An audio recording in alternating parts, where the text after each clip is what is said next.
ॐ श्रीगणेशाय नमः। अथ श्री संकष्टहरण गणेशाष्टकम्। ॐ ओंकाररूपं त्रिहमिति च परं यत्स्वरूपं तुरीयं त्रैगुण्यातीतलीलं कलयति मनसस्तेजसिन्दूरमूर्तिं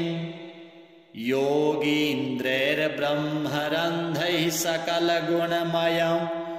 श्रीहरेन्द्रेण सङ्गं गं गं गं गं गणेशं गजमुखमभितो व्यापकं चिन्तयामि। वं वं वं विघ्नराजं भजति निजभुजे दक्षिणे न्यस्ततुण्डं क्रं क्रं क्रं क्रोधमुद्रादलितरिपुबलं कल्पवृक्षस्य मूले दं दं दं दन्तमेकं दधति मुनिमुखं कामधेन्वा निसेव्यं धं धं धं धारयन्तं धनदमतिधियं सिद्धिबुद्धिद्वितीयं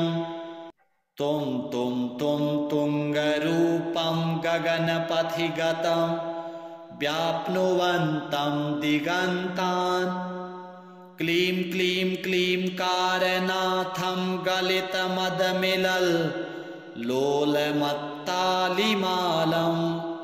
ह्रीं ह्रीं ह्रीं कारपिङ्गं सकलमुनिवरेभ्य मुण्डं च शुण्डं श्रीं श्रीं श्रीं श्रीं श्रयन्तं निखिलनिधिकुलं नौमि हेरम्बबिम्बं लों लों लोङ्कारमाद्यं प्रणवमिव पदं मन्त्रमुक्तावलीनां शुद्धं विघ्नेशबीजं शशिकरसदृशं योगिनां ध्यानगम्यं डं डं डं डामरूपं दलितभवभयं सूर्यकोटिप्रकाशं यं यं यं यज्ञनार्थजपति मुनिवरो बाह्यमाभ्यन्तरं च हुं हुं हेमवर्णश्रुतिगणितगुणं शूर्पकर्णं कृपालुं ध्येयं सूर्यस्य बिम्बं ह्युरसि च विलसत् सर्पयज्ञोपवीतं स्वाहा हुं फट् नमोऽन्तैष्ठट ठट सहितैः पल्लवैः सेव्यमानं मन्त्राणां सप्तकोटिप्रगुणितमहिमाम् अधरमीशं प्रपद्ये पूर्वं पीठं त्रिकोणं तदुपरि रुचिरं षट्कपत्रं पवित्रं यस्योर्ध्वं शुद्धरेखा वसुदलकमलं वाश्वतेजश्चतुस्रम् मध्यं हुङ्कारबीजं तदनु भगवतः स्वाङ्गषट्कं षडस्त्रे अष्टौ शक्तिश्च सिद्धिर्बहुलगणपतिर्विष्टरश्चाष्टकं च धर्माद्यष्टौ प्रसिद्धा दश दिशि विदित्वा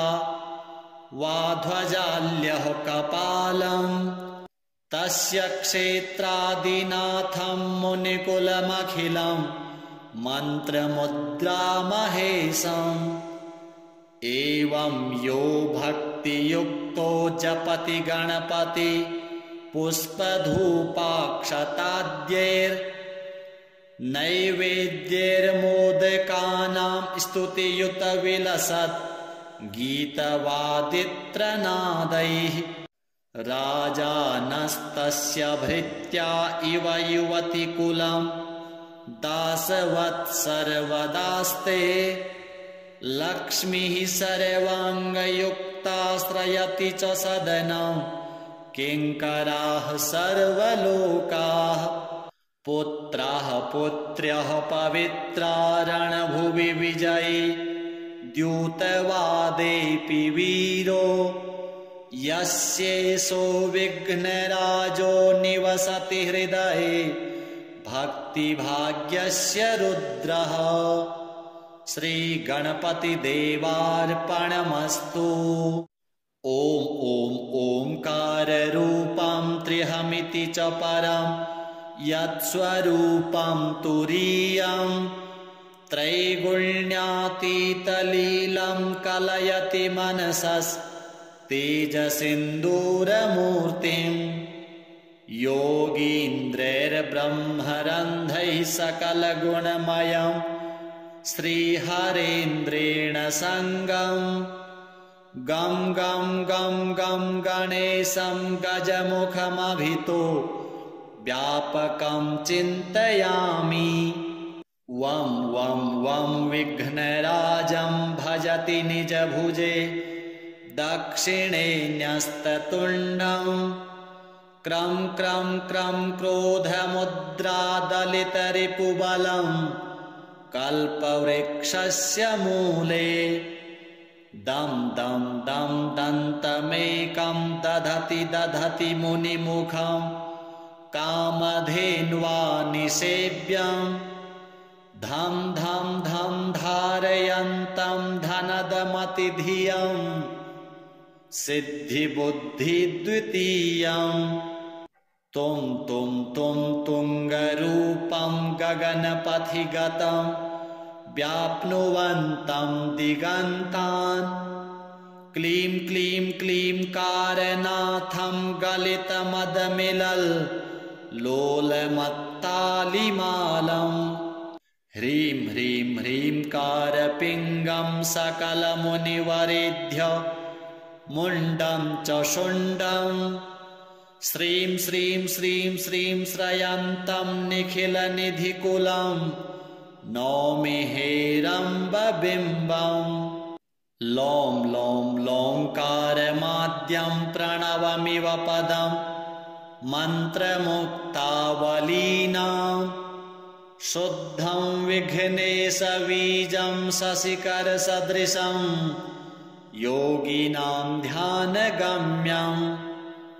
डं डं डं डामरूपं दलितभवभयं सूर्यकोटिप्रकाशं यं यं यं यज्ञनार्थजपति मुनिवरो बाह्यमाभ्यन्तरं च हुं हुं हेमवर्णश्रुतिगणितगुणं शूर्पकर्णं कृपालुं ध्येयं सूर्यस्य बिम्बं ह्युरसि च विलसत् सर्पयज्ञोपवीतं स्वाहा हुं फट् नमोऽन्तैष्ठट ठट सहितै पल्लवैः सेव्यमानं मन्त्राणां सप्तकोटिप्रगुणितमहिमाम् अधरमीशं प्रपद्ये पूर्वं पीठं त्रिकोणं तदुपरि रुचिरं षट्कपत्रं पवित्रं यस्योर्ध्वं शुद्धरेखा वसुदलकमलं वाश्वतेजश्चतुस्रम् मध्यं हुङ्कारबीजं तदनु भगवतः स्वाङ्गषट्कं षडस्त्रे अष्टौ शक्तिश्च सिद्धिर्बहुलगणपतिर्विष्टरश्चाष्टकं च धर्माद्यष्टौ प्रसिद्धा दश दिशि विदित्वा वाध्वजाल्यः कपालम् तस्य क्षेत्रादिनाथं मुनिकुलमखिलं मन्त्रमुद्रामहेशम् एवं यो भक्तियुक्तो जपति गणपति पुष्पधूपाक्षताद्यैर्नैवेद्यैर्मोदकानां स्तुतियुतविलसत् गीतवादित्रनादैः राजानस्तस्य भृत्या इव युवतिकुलं दासवत् सर्वदास्ते लक्ष्मीः सर्वाङ्गयुक्ताश्रयति च सदनं किङ्कराः सर्वलोकाः पुत्राः पुत्र्यः पवित्रा रणभुवि विजयी द्यूतवादेऽपि वीरो यस्येषो विघ्नराजो निवसति हृदये भक्तिभाग्यस्य रुद्रः श्रीगणपतिदेवार्पणमस्तु। ॐ ॐ ओंकाररूपं त्र्यहमिति च परं यत्स्वरूपं तुरीयं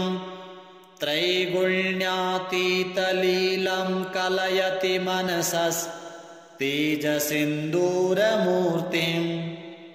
योगीन्द्रैर्ब्रह्मरन्ध्रैः सकलगुणमयं श्रीहरेन्द्रेण सङ्गं गं गं गं गं गणेशं गजमुखमभितो व्यापकं चिन्तयामि। वं वं वं विघ्नराजं भजति निजभुजे दक्षिणे न्यस्ततुण्डं क्रं क्रं क्रं क्रोधमुद्रादलितरिपुबलं कल्पवृक्षस्य मूले दं दं दं दन्तमेकं दधति दधति मुनिमुखं कामधेन्वा निसेव्यं धं धं धं धारयन्तं धनदमतिधियं सिद्धिबुद्धिद्वितीयं तुं तुं तुं तुङ्गरूपं गगनपथिगतं व्याप्नुवन्तं दिगन्तान् क्लीं क्लीं क्लीं कारनाथं गलितमदमिलल् लोलमत्तालिमालम् ह्रीं ह्रीं ह्रीं कारपिङ्गं सकलमुनिवरेभ्य मुण्डं च शुण्डं श्रीं श्रीं श्रीं श्रीं श्रयन्तं निखिलनिधिकुलं नौमि हेरम्बबिम्बं लों लों लोङ्कारमाद्यं प्रणवमिव पदं मन्त्रमुक्तावलीनां शुद्धं विघ्नेशबीजं शशिकरसदृशं योगिनां ध्यानगम्यं डं डं डं डामरूपं दलितभवभयं सूर्यकोटिप्रकाशं यं यं यं यज्ञनार्थजपति मुनिवरो बाह्यमाभ्यन्तरं च हुं हुं हेमवर्णश्रुतिगणितगुणं शूर्पकर्णं कृपालुं ध्येयं सूर्यस्य बिम्बं ह्युरसि च विलसत् सर्पयज्ञोपवीतं स्वाहा हुं फट् नमोऽन्तैष्ठट ठट सहितै पल्लवैः सेव्यमानं मन्त्राणां सप्तकोटिप्रगुणितमहिमाम् अधरमीशं प्रपद्ये पूर्वं पीठं त्रिकोणं तदुपरि रुचिरं षट्कपत्रं पवित्रं यस्योर्ध्वं शुद्धरेखा वसुदलकमलं वाश्वतेजश्चतुस्रं मध्यं हुङ्कारबीजं तदनु भगवतः स्वाङ्गषट्कं षडस्त्रे अष्टौ शक्तिश्च सिद्धिर्बहुलगणपतिर्विष्टरश्चाष्टकं च धर्माद्यष्टौ प्रसिद्धा दश दिशि विदित्वा वाध्वजाल्यः कपालं तस्य क्षेत्रादिनाथं मुनिकुलमखिलं मन्त्रमुद्रामहेशम् एवं यो भक्तियुक्तो जपति गणपति पुष्पधूपाक्षताद्यैर्नैवेद्यैर्मोदकानां स्तुतियुत विलसत् गीतवादित्रनादैः राजानस्तस्य भृत्या इव युवतिकुलं दासवत् सर्वदास्ते लक्ष्मीः सर्वाङ्गयुक्ताश्रयति च सदनं किङ्कराः सर्वलोकाः पुत्राः पुत्र्यः पवित्रा रणभुवि विजयी द्यूतवादेऽपि वीरो यस्येषो विघ्नराजो निवसति हृदये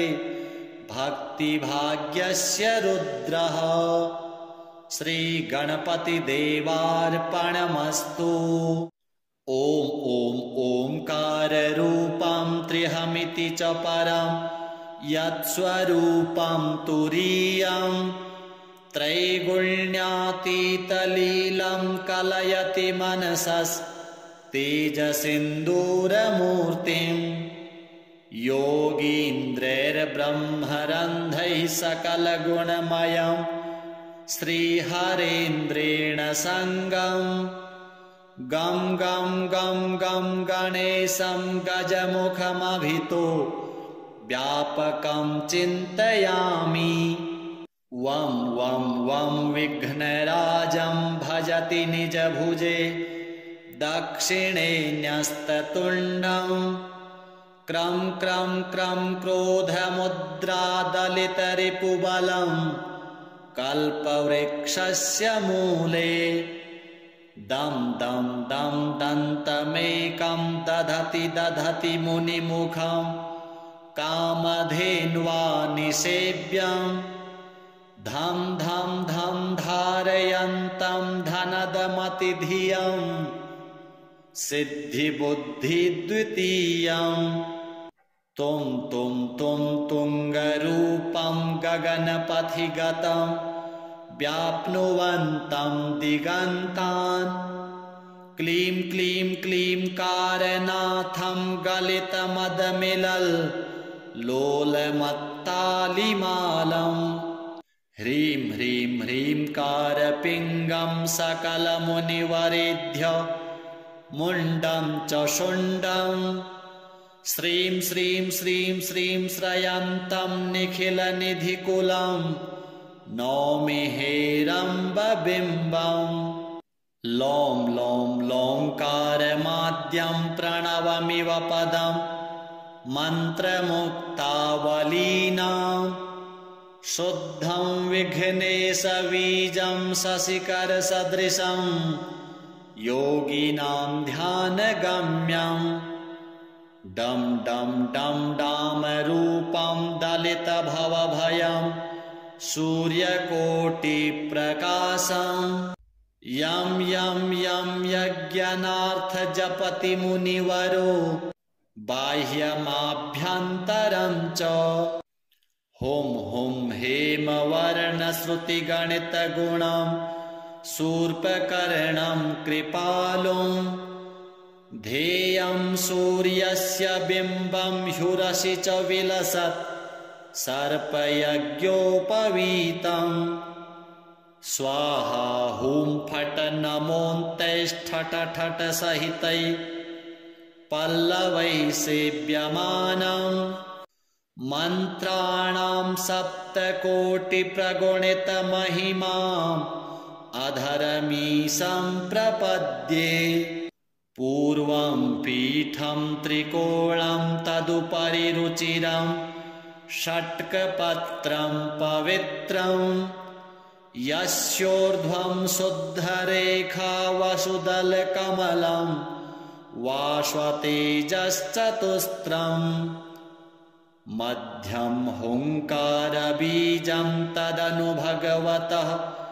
स्वाङ्गषट्कं षडस्त्रे अष्टौ शक्तिश्च सिद्धिर्बहुलगणपतिर्विष्टरश्चाष्टकं च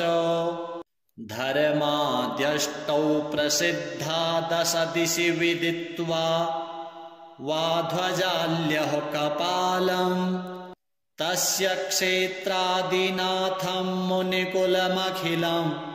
मन्त्रमुद्रामहेशम् एवं यो भक्तियुक्तो जपति गणपति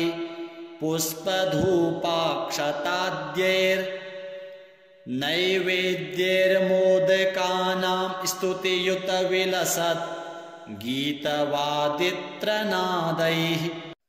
राजानस्तस्य भृत्या इव युवतिकुलं दासवत् सर्वदास्ते लक्ष्मीः सर्वाङ्गयुक्ताश्रयति च सदनं किङ्कराः सर्वलोकाः पुत्राः पुत्र्यः पवित्रा रणभुवि विजयी द्यूतवादेऽपि वीरो यस्येषो विघ्नराजो निवसति हृदये भक्तिभाग्यस्य रुद्रः श्रीगणपतिदेवार्पणमस्तु। ॐ ॐ ओंकाररूपं त्र्यहमिति च परं यत्स्वरूपं तुरीयं त्रैगुण्यातीतलीलं कलयति मनसस्तेजसिन्दूरमूर्तिम् योगीन्द्रैर्ब्रह्मरन्ध्रैः सकलगुणमयं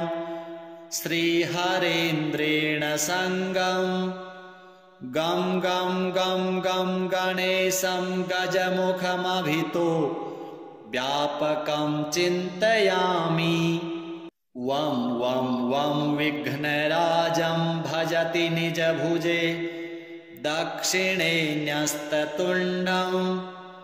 क्रं क्रं क्रं क्रोधमुद्रादलितरिपुबलं कल्पवृक्षस्य मूले दं दं दं दन्तमेकं दधति दधति मुनिमुखं कामधेन्वा निसेव्यं धं धं धं धारयन्तं धनदमतिधियं सिद्धिबुद्धिद्वितीयं तुं तुं तुं तुङ्गरूपं गगनपथिगतं व्याप्नुवन्तं दिगन्तान् क्लीं क्लीं क्लीं कारनाथं गलितमदमिलल् लोलमत्तालिमालम् ह्रीं ह्रीं ह्रीं कारपिङ्गं सकलमुनिवरेभ्य मुण्डं च शुण्डं श्रीं श्रीं श्रीं श्रीं श्रयन्तं निखिलनिधिकुलं नौमि हेरम्बबिम्बम् लों लों लोङ्कारमाद्यं प्रणवमिव पदं मन्त्रमुक्तावलीनां शुद्धं विघ्नेशबीजं शशिकरसदृशं योगिनां ध्यानगम्यं डं डं डं डामरूपं दलितभवभयं सूर्यकोटिप्रकाशं यं यं यं यज्ञनार्थजपति मुनिवरो बाह्यमाभ्यन्तरं च हुं हुं हेमवर्णश्रुतिगणितगुणं शूर्पकर्णं कृपालुं ध्येयं सूर्यस्य बिम्बं ह्युरसि च विलसत्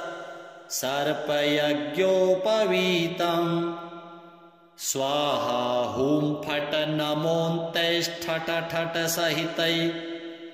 पल्लवैः सेव्यमानं मन्त्राणां सप्तकोटिप्रगुणितमहिमाम् अधरमीशं प्रपद्ये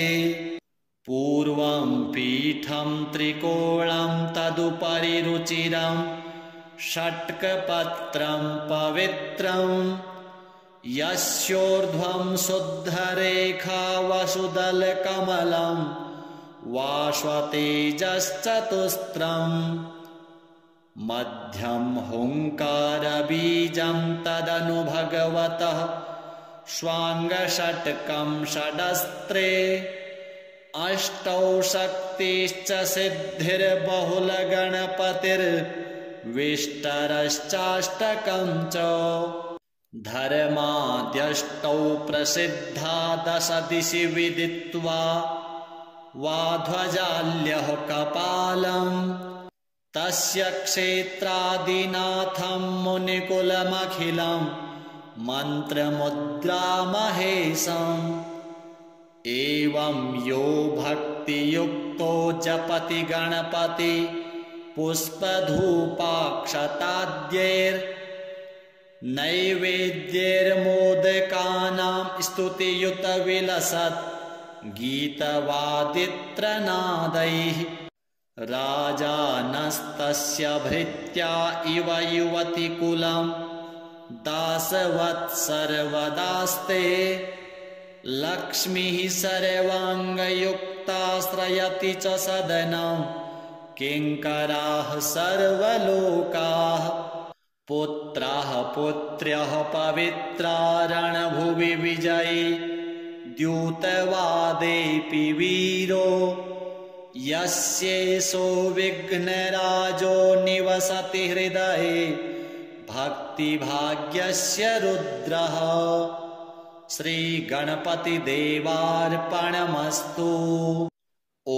ॐ ओङ्काररूपं त्र्यहमिति च परं यत्स्वरूपं तुरीयं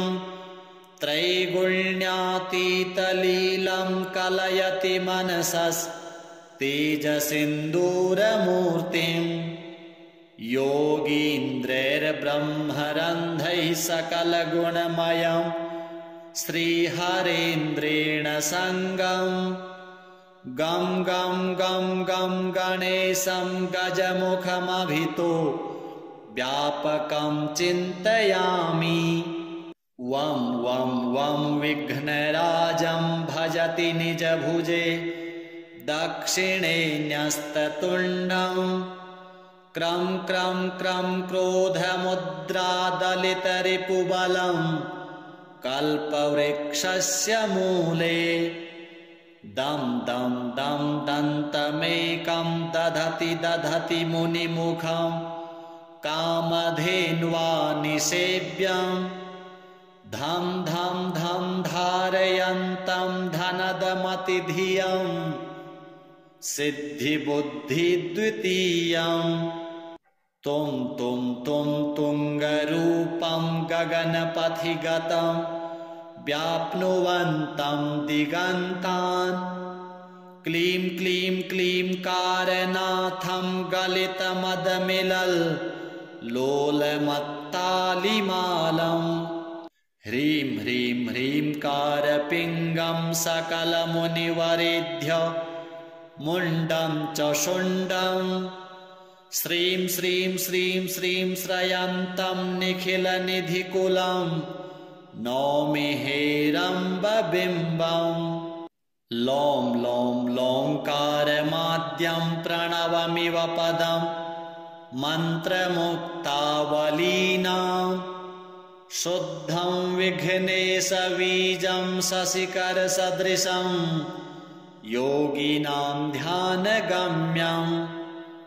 डं डं डं डामरूपं दलितभवभयं सूर्यकोटिप्रकाशं यं यं यं यज्ञनार्थजपति मुनिवरो बाह्यमाभ्यन्तरं च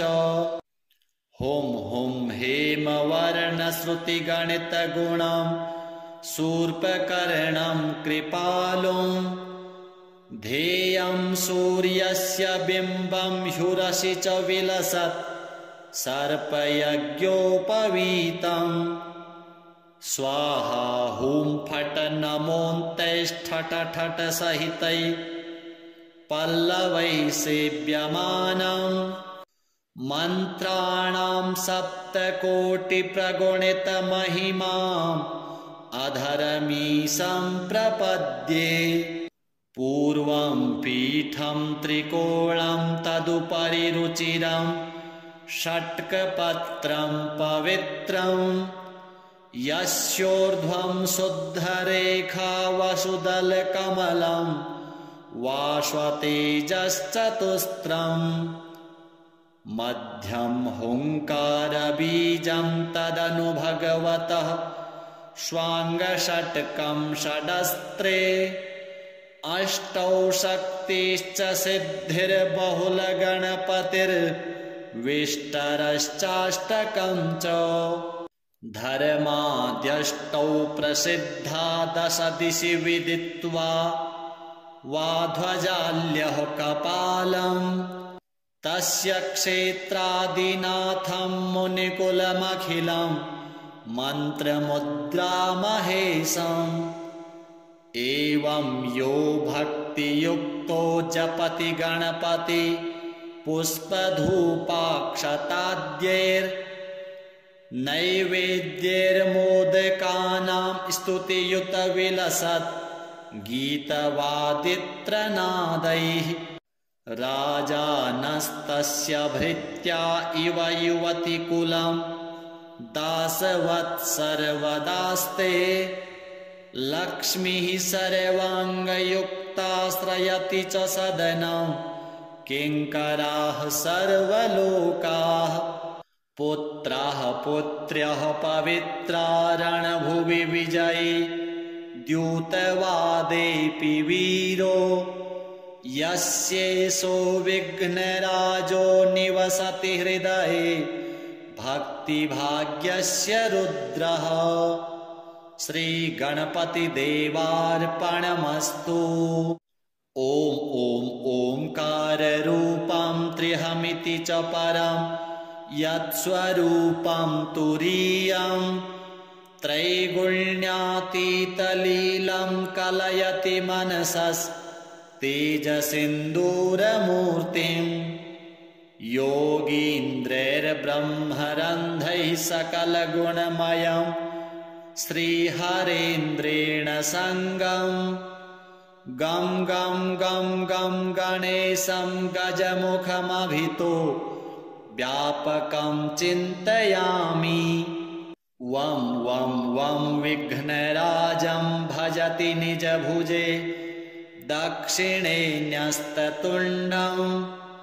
क्रं क्रं क्रं क्रोधमुद्रादलितरिपुबलं कल्पवृक्षस्य मूले दं दं दं दन्तमेकं दधति दधति मुनिमुखं कामधेन्वा निसेव्यं धं धं धं धारयन्तं धनदमतिधियं सिद्धिबुद्धिद्वितीयं तुं तुं तुं तुङ्गरूपं गगनपथिगतं व्याप्नुवन्तं दिगन्तान् क्लीं क्लीं क्लीं कारनाथं गलितमदमिलल् लोलमत्तालिमालम् ह्रीं ह्रीं ह्रीं कारपिङ्गं सकलमुनिवरेभ्य मुण्डं च शुण्डं श्रीं श्रीं श्रीं श्रीं श्रयन्तं निखिलनिधिकुलं नौमि हेरम्बबिम्बम् लों लों लोङ्कारमाद्यं प्रणवमिव पदं मन्त्रमुक्तावलीनां शुद्धं विघ्नेशबीजं शशिकरसदृशं योगिनां ध्यानगम्यं डं डं डं डामरूपं दलितभवभयं सूर्यकोटिप्रकाशं यं यं यं यज्ञनार्थजपति मुनिवरो बाह्यमाभ्यन्तरं च हुं हुं हेमवर्णश्रुतिगणितगुणं शूर्पकर्णं कृपालुं ध्येयं सूर्यस्य बिम्बं ह्युरसि च विलसत् सर्पयज्ञोपवीतं स्वाहा हुं फट् नमोऽन्तैष्ठट् ठट् सहितै पल्लवैः सेव्यमानम् मन्त्राणां सप्तकोटिप्रगुणितमहिमाम् अधरमीशं प्रपद्ये पूर्वं पीठं त्रिकोणं तदुपरि रुचिरं षट्कपत्रं पवित्रम् यस्योर्ध्वं शुद्धरेखा वसुदलकमलं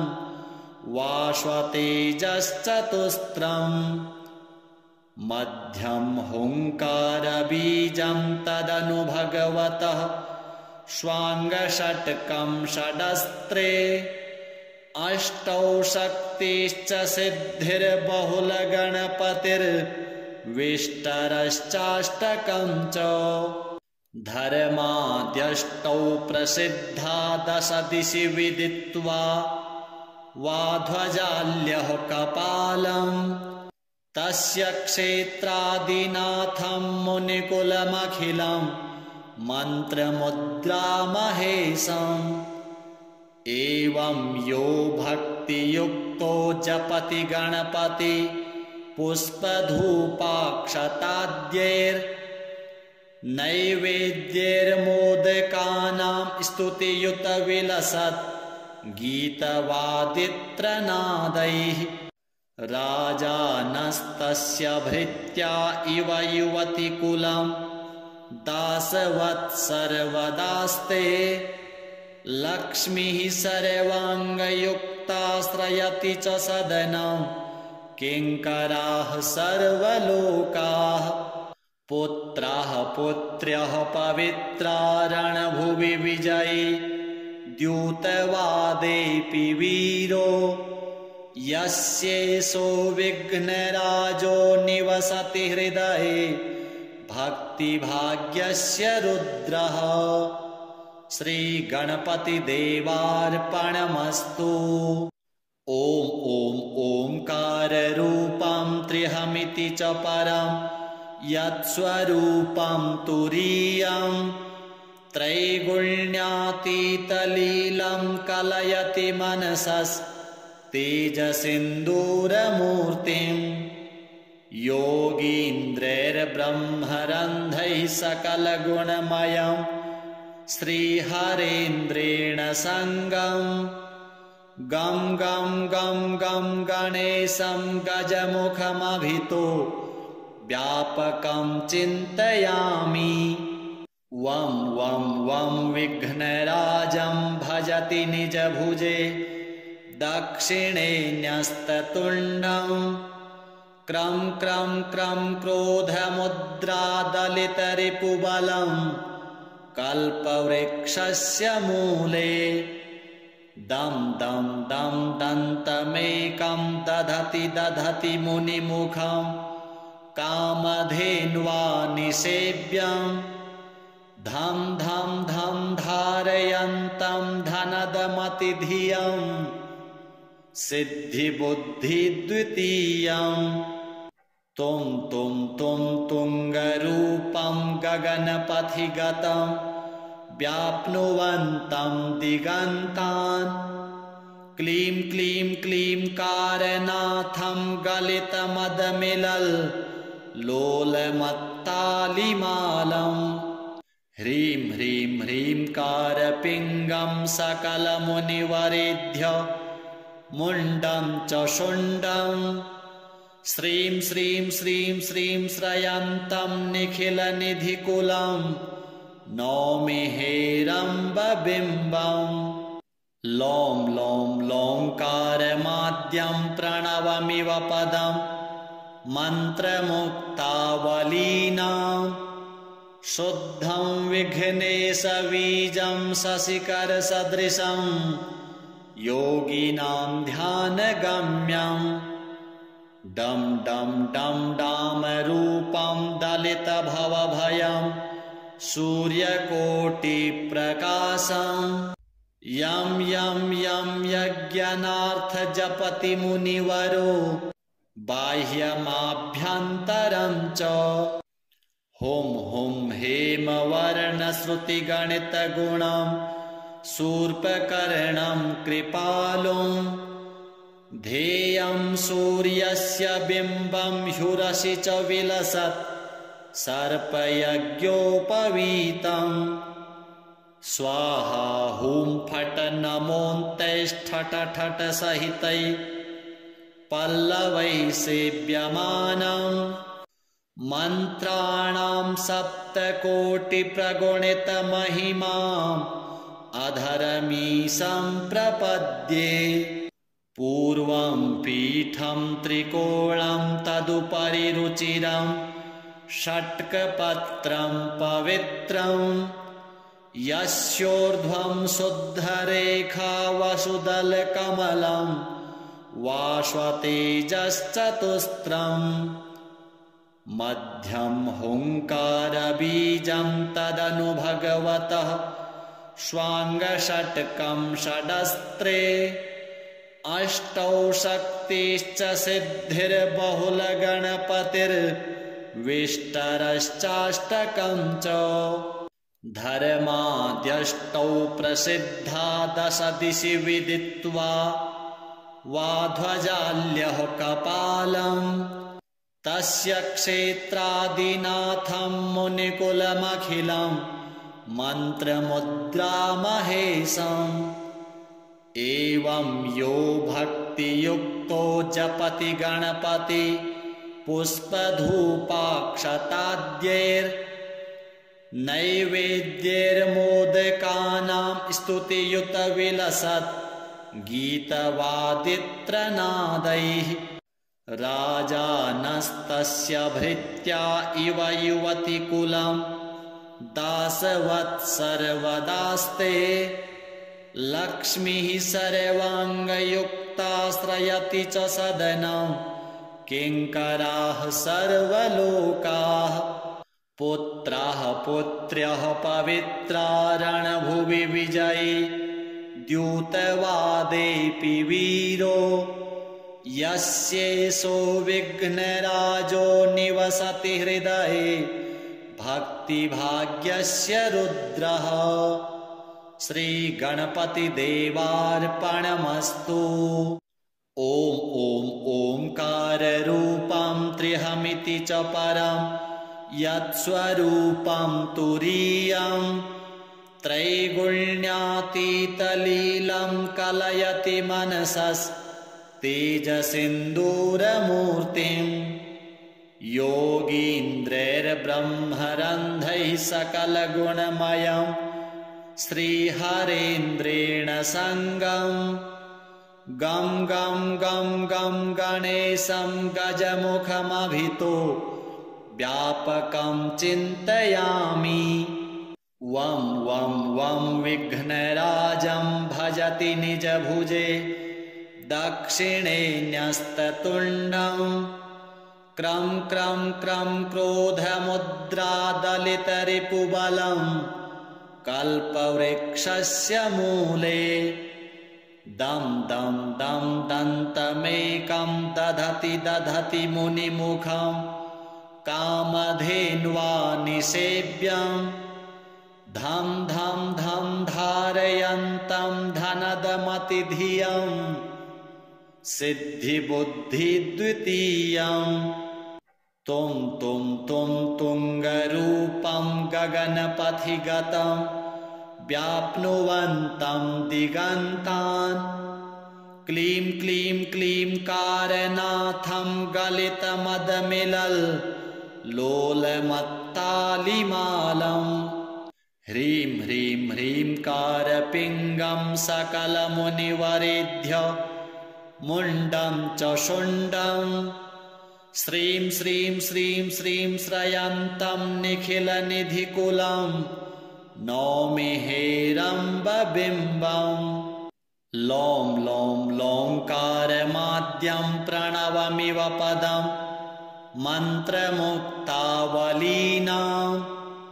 शुद्धं विघ्नेशबीजं शशिकरसदृशं योगिनां ध्यानगम्यं डं डं डं डामरूपं दलितभवभयं सूर्यकोटिप्रकाशं यं यं यं यज्ञनार्थजपति मुनिवरो बाह्यमाभ्यन्तरं च हुं हुं हेमवर्णश्रुतिगणितगुणं शूर्पकर्णं कृपालुं ध्येयं सूर्यस्य बिम्बं ह्युरसि च विलसत् सर्पयज्ञोपवीतम् स्वाहा हुं फट् नमोऽन्तैष्ठट ठट सहितै पल्लवै सेव्यमानं मन्त्राणां सप्तकोटिप्रगुणितमहिमाम् अधरमीशं प्रपद्ये पूर्वं पीठं त्रिकोणं तदुपरि रुचिरं षट्कपत्रं पवित्रं यस्योर्ध्वं शुद्धरेखा वसुदलकमलं वाश्वतेजश्चतुस्रम् मध्यं हुङ्कारबीजं तदनु भगवतः स्वाङ्गषट्कं षडस्त्रे अष्टौ शक्तिश्च सिद्धिर्बहुलगणपतिर्विष्टरश्चाष्टकं च धर्माद्यष्टौ प्रसिद्धा दश दिशि विदित्वा वाध्वजाल्यः कपालम् तस्य क्षेत्रादिनाथं मुनिकुलमखिलं मन्त्रमुद्रामहेशम् एवं यो भक्तियुक्तो जपति गणपति पुष्पधूपाक्षताद्यैर्नैवेद्यैर्मोदकानां स्तुतियुतविलसत् गीतवादित्रनादैः राजानस्तस्य भृत्या इव युवतिकुलं दासवत् सर्वदास्ते लक्ष्मीः सर्वाङ्गयुक्ताश्रयति च सदनं किङ्कराः सर्वलोकाः पुत्राः पुत्र्यः पवित्रा रणभुवि विजयी द्यूतवादेऽपि वीरो यस्येषो विघ्नराजो निवसति हृदये भक्तिभाग्यस्य रुद्रः श्रीगणपतिदेवार्पणमस्तु। ॐ ॐ ओंकाररूपं त्र्यहमिति च परं यत्स्वरूपं तुरीयं त्रैगुण्यातीतलीलं कलयति मनसस्तेजसिन्दूरमूर्तिम् योगीन्द्रैर्ब्रह्मरन्ध्रैः सकलगुणमयं श्रीहरेन्द्रेण सङ्गं गं गं गं गं गणेशं गजमुखमभितो व्यापकं चिन्तयामि। वं वं वं विघ्नराजं भजति निजभुजे दक्षिणे न्यस्ततुण्डं क्रं क्रं क्रं क्रोधमुद्रादलितरिपुबलं कल्पवृक्षस्य मूले दं दं दं दन्तमेकं दधति दधति मुनिमुखं कामधेन्वा निसेव्यं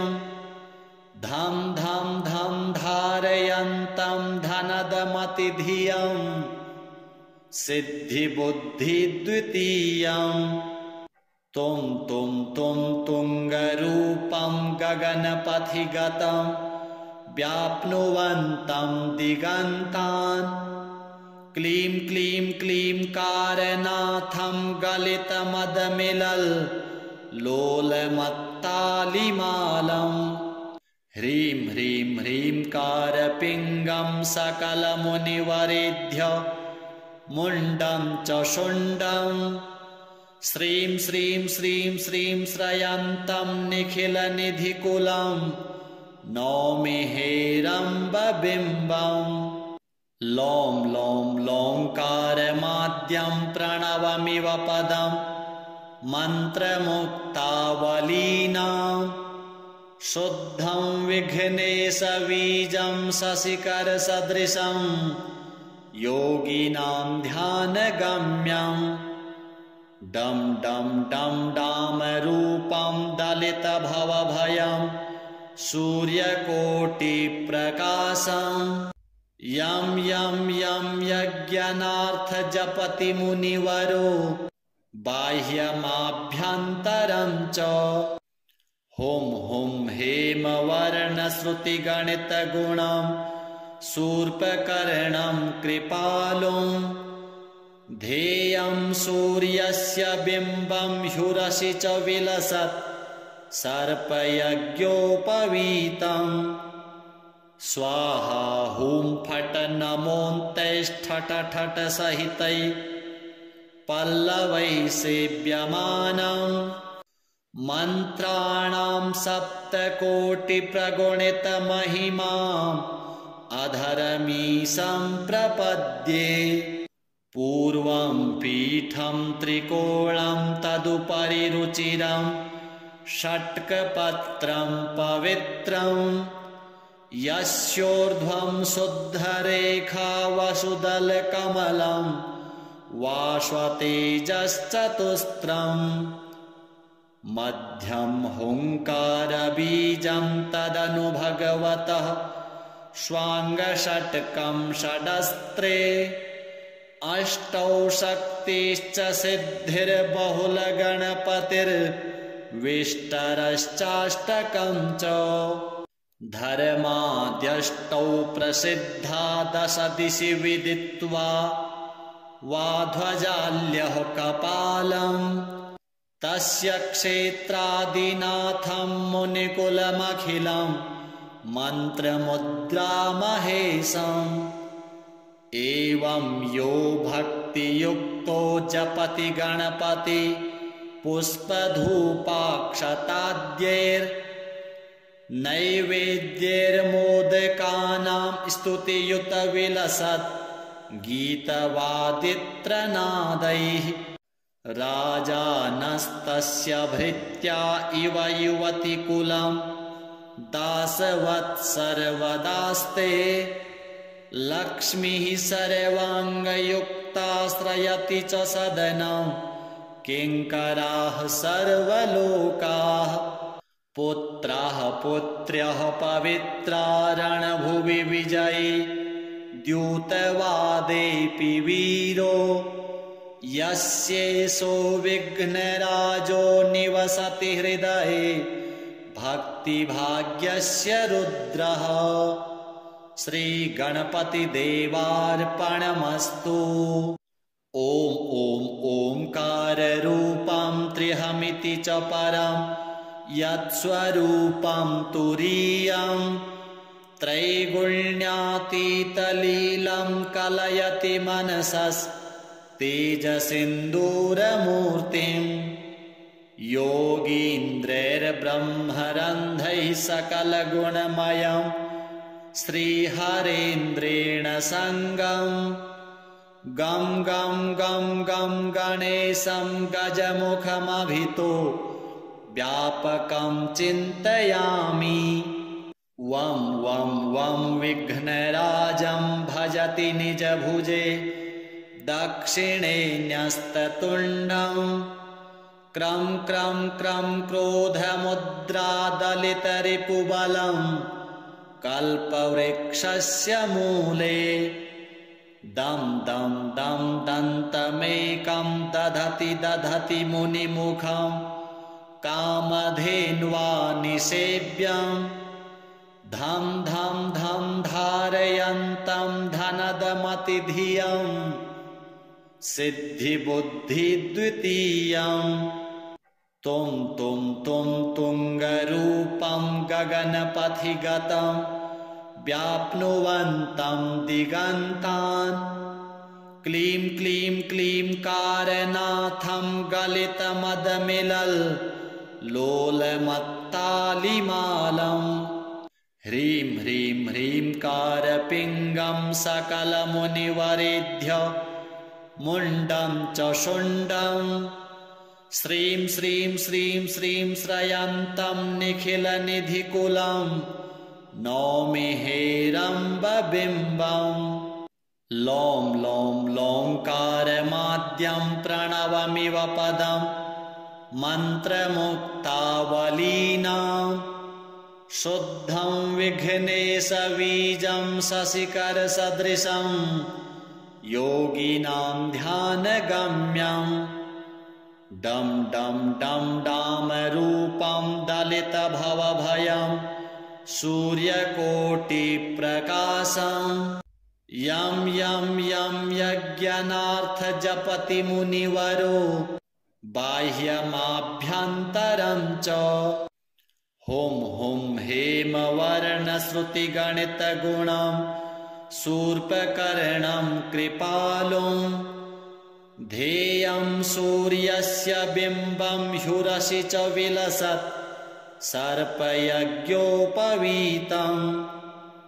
स्वाहा हुं फट् नमोऽन्तैष्ठट ठट सहितै पल्लवैः सेव्यमानं मन्त्राणां सप्तकोटिप्रगुणितमहिमाम् अधरमीशं प्रपद्ये पूर्वं पीठं त्रिकोणं तदुपरि रुचिरं षट्कपत्रं पवित्रम् यस्योर्ध्वं शुद्धरेखा वसुदलकमलं वाश्वतेजश्चतुस्रम् मध्यं हुङ्कारबीजं तदनु भगवतः स्वाङ्गषट्कं षडस्त्रे अष्टौ शक्तिश्च सिद्धिर्बहुलगणपतिर्विष्टरश्चाष्टकं च धर्माद्यष्टौ प्रसिद्धा दश दिशि विदित्वा वाध्वजाल्यः कपालम् तस्य क्षेत्रादिनाथं मुनिकुलमखिलं मन्त्रमुद्रामहेशम् एवं यो भक्तियुक्तो जपति गणपति